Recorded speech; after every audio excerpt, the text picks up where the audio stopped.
Hi, I'm Rich Nass. I'm the Director of Content for E-Times and the Embedded Systems Conference. And I'm here with Dr. Kaku, who is the keynote address speaker for the Embedded Systems Conference in April out in San Jose. Dr. Kaku, it's an honor and a privilege to be here with you in your classroom. We're in one of the planetariums at City College in New York City. Okay. So Dr. Kaku, what direction do you think you should take a talk where you're addressing the people who are creating technology for the future? I'll be talking about the next 10 to 20 years of the future. I'm a physicist. We're the ones who invented the laser. We invented the transistor. We helped to build the first electronic computer. We helped to create the internet. We wrote the World Wide Web. And now we physicists are inventing the next 10, 20 years into the future.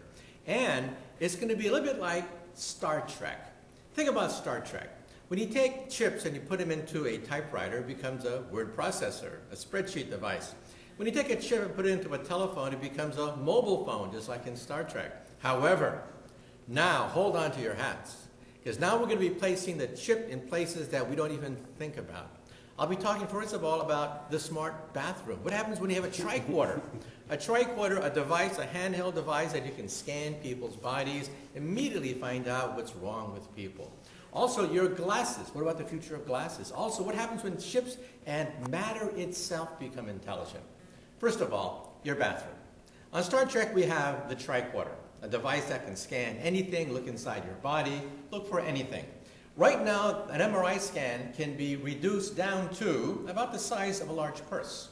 That's the size of an MRI scanner using what are called non-uniform magnetic fields. We're going to get it down to the size of a cigarette case, the size of a cell phone. This means that you'll be able to do your own MRI scanning, just like in Star Trek. Also, your mirror will be intelligent. You'll blow on it.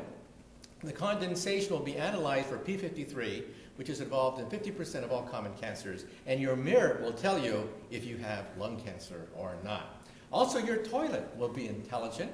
It'll pick up proteins, not from a cancer tumor, which has 10 billion cells, but a cancer colony of 100 cells. In other words, the word tumor may disappear from the English language. Just like the word computer will also disappear from the English language because of your smart toilet. Also, your glasses will become intelligent, plus maybe your contact lenses as well. This means that when you talk to somebody, you'll see not only their entire biography, not only the identification of who they are, but also whether or not they're lying, perhaps, their entire background, and also if they're speaking in a different language, a universal translator. Already we can go from Chinese to English and back pretty rapidly, and you'll be able to do this via your contact lenses. And also remember the holodeck on Star Trek, where you walk into a room and images form in any shape you can imagine. You'll have that in your contact lenses. If you were an architect, for example, you'll walk into an empty room, and your contact lenses will show you the entire design of the building you're working on, and you'll be able to move objects and live in a virtual/real world. Not only that, but now going maybe 20, 30 years into the future, we may have what is called programmable matter. What happens when chips become the size of millimeter glass spheres with electric charges that can be rearranged? This means that in principle, for Christmas, instead of getting presents at the store, you'll download software for Christmas. You'll press a button, and all your toys will rearrange from last year into the hottest thing next year. Or, if you can work out some of the bugs in this programmable matter, think of an entire city. An entire city made out of these tiny little millimeter glass spheres. You push a button, and there's your city. If you don't like the buildings, you press it again, and it rearranges someplace else.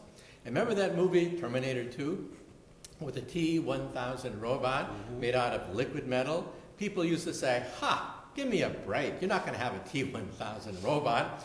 Well, we're going to get pretty close to that in the coming decades. Now, I should also point out the bad news as well.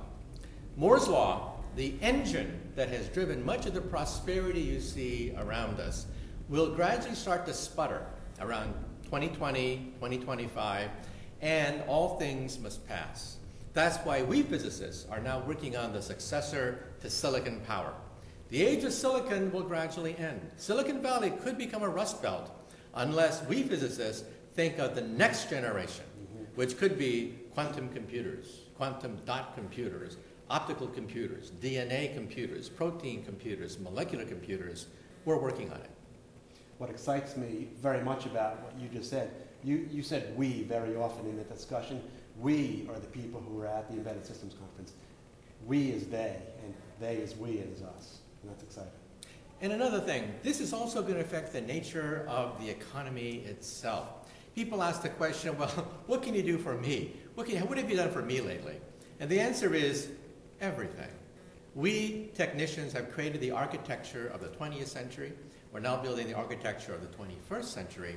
And this is also going to affect the job market. It's also going to affect value, what is going to be expensive, what is not going to be expensive. We're making the transition from commodity-based capital to intellectual capital. This means that if you have commodities like iron, coal, steel, things like that, commodity prices have been dropping on average for 150 years. But software, but hardware, things that are intelligent, and also creative, like Hollywood movies, websites, artistic things that make our world enjoyable, those are the things that are going to be worth a lot more than commodities. So what comes out of this conference will also affect not just the gadgets you get for Christmas. It's going to affect what you do for a living. It's going to affect the economy itself, because we are making the transition now to intellectual capital. And the good news is the people in this audience are among the winners. The winners, because they are the forefront of intellectual capital, which will be the foundation of the future. I can hardly wait till April. Thank you very much, Dr. Kaku. One of the other issues that often comes up, Dr. Kaku, is what really should young engineers and entrepreneurs be studying as they go through? Is it the traditional electrical engineering programming? I'm going to say something which may shock some people. But if I was a young kid coming up the ranks and I saw a vision of the future, what courses should I excel in? Of course, the basics, but also quantum physics and also biotechnology. You realize that the future is not going to be silicon. Talking now 15, 20 years into the future, quantum physics is going to become the foundation of computation. And unless you are conversant, you're going to miss the boat. And again, the boat's not going to be taking off for quite a while.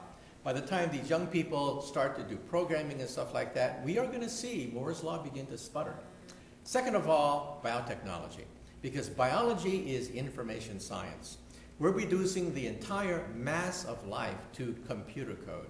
This means that researchers, for example, in the aging process, will take the DNA scans of millions of people, old people, compare it with the millions of DNA scans of young people, subtract in a computer, and isolate the genes that control the aging process. So in other words, medicine in the future will be done with computer science, because biology itself is nothing but computer science, and a lot of big bucks are going to come from machines that can diagnose these things, like DNA chips, as well as bioinformatics that can crunch the numbers, as well as people involved with what is called reverse engineering the brain and beginning to understand the architecture of the brain itself.